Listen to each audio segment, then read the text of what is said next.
চাচাতো জায়ের বেবি হয়েছে। কি বেবি হয়েছে আপনার সাথে শেয়ার করব, তাই চলে গিয়েছি দেখার জন্যে। প্রথমে আমাদের রায়পুর বাজারে একটা শপে গেলাম। ওইখানে গিয়ে কিছু কেনাকাটা করতেছি। কি কেনাকাটা করতেছি সবাই দেখবেন। দেখেন, কিছু জামা কাপড় নিয়ে নিলাম। এই যে জামাগুলো কেমন হয়েছে অবশ্যই আপনারা সবাই কমেন্ট করে বলবেন। আমি কিন্তু ছেলে বাবু হবে না মেয়ে বাবু হবে আমি কিছুই জানতাম না। আসলে ডক্টর কিন্তু বলে নাই, সে কারণে জানতাম না। না জেনে আমি আমার মতো করে আমি নিয়ে নিয়েছি। হুম, এগুলো ছেলেরাও পড়তে পারে, মেয়েরাও পড়তে পারে। কিন্তু আমি ছেলেদের মতোই বেশিরভাগ কিনে নিয়েছি। দেখেন আমার জামাগুলো কেমন হয়েছে। প্রতিটা জামা আমি আপনাদের সাথে শেয়ার করতেছি। কয়েকটা চেন্টু গেঞ্জি নিয়েছি শীতের, হালকা যেহেতু শীত পড়তেছে। হ্যাঁ, হালকা কিছু শীতের জামা নিয়েছি। তারপরে ভিতর দিয়ে পরার জন্য হালকা হাফ হাতা কিছু টি-শার্ট নিয়েছি। ভাইয়াটার দোকানে বাচ্চাদের আইটেম সবকিছু পাওয়া যায়। এত সুন্দর, সুন্দর কালেকশন আমার কাছে তো খুবই ভালো লেগেছে। আপনাদের সাথে শেয়ার করে দিলাম। তারপরে এটার লোকেশন হচ্ছে রায়পুর বাজারে ইসলামী ব্যাংকের নিচে শখ বেবি কর্নার এই দোকানটা। ভাইয়াটার দোকানে সবকিছু পাওয়া যায় এবং ব্যবহার অনেক ভালো। আমার কাছে খুবই ভালো লেগেছে। আপনাদের কাছে যদি ভালো লেগে থাকে অবশ্যই সবাই কেনাকাটা করতে অবশ্যই যাবেন। তারপরে আমি চলে আসছি হসপিটালের উদ্দেশ্যে রওনা দিয়ে দিলাম। এই যে দেখেন হসপিটালের কাছাকাছি প্রায় চলে আসছি।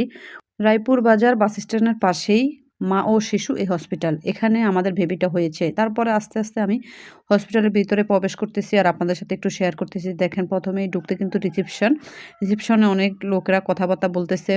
যাদের যে সার্ভিসের প্রয়োজন ওই সার্ভিস হিসাবে কথা বলতেছে। তারপরে ভিতরে আস্তে, আস্তে ঢুকতেছি। ঢুকার পরে আপনাদের সাথে এই যে শেয়ার করতেছি নিচের দিকটা হচ্ছে এটা। এখন আমি সিঁড়ি দিয়ে আস্তে, আস্তে টুপ, টুপ করে উঠে গেলাম। সারপ্রাইজ যে আমাদের এমন হয়ে যাবে আসলে কল্পনার বাহিরে। যাক, যাহার দেয় আল্লাহ তাআলা, আলহামদুলিল্লাহ। আমি যেতে, যেতে একটু লেট হয়ে গেছে। লেট হয়ে যাওয়ার কারণে আসলে অপারেশন থিয়েটারের ভিতরে আমার দেবরের বউকে নিয়ে গেছে। আমি আর দেখলাম না। তারপর আমি কিছুক্ষণ ওয়েট করার পরে ছোট্ট বেবিকে আমাদের কাছে দিয়ে গেল নার্স এসে। কিন্তু বেবিটা খুবই অসুস্থ ছিল। অসুস্থ থাকার কারণে নার্স ওকে দেখেন অক্সিজেন পরায় দিতেছে। অক্সিজেন দিয়ে মনে হয় আধা ঘন্টার মতো রেখেছে। মানে খুবই ঠান্ডার ভাব ছিল। তারপরে এই যে নার্স এগুলো ঠিক করতেছে অক্সিজেন। আমরা ওয়েট করতেছি পাশে সবাই বসে বা বেবিকে ঘিরে সবাই চারপাশে আমরা বসে আছি। আমরা ওয়েট করতেছি বেবিকে অক্সিজেন দেওয়া হয়েছে। তারপরে কিছুক্ষণ পরে নার্স চলে গেল। আমরা তো সবাই মিষ্টি মুখ করলাম। আসলে ওই ভিডিওটা স্কিপ হয়ে গেছে, আপনাদের সাথে শেয়ার করতে পারলাম না।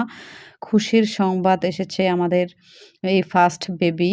তারপরে কি বেবি হয়েছে আপনাদের সাথে আসলে আমি এখনো বলি নাই। শেষে বলবো অবশ্যই। সবাই আমার যদি ভিডিওটা আজকের ভালো লেগে থাকে তাহলে একটা লাইক, কমেন্ট করতে অবশ্যই ভুলবেন না। এবং আমি বেবিকে দেখার পরে কিছুক্ষণ পরে আমি তারপরে এই যে দেখেন বাড়ির উদ্দেশ্যে রওনা দিয়ে দিলাম। অনেক রাত হয়ে গেছে কিন্তু বাজারে আসলে রাত বোঝা যায় না। কিন্তু আমি অনেক সময় ছিলাম, প্রায় ১০টার দিকে আমি তারপরে বাড়িতে এসেছি। তারপরে বলে দিতেছি আমার দেবর এবং দেবরের বউয়ের কোলজুড়ে ছোট্ট সোনামণি মেয়ে বাবু এসেছে। সবাই আমার দেবরের মেয়ের জন্য এবং ওর ওয়াইফের জন্য সবাই দোয়া করবেন।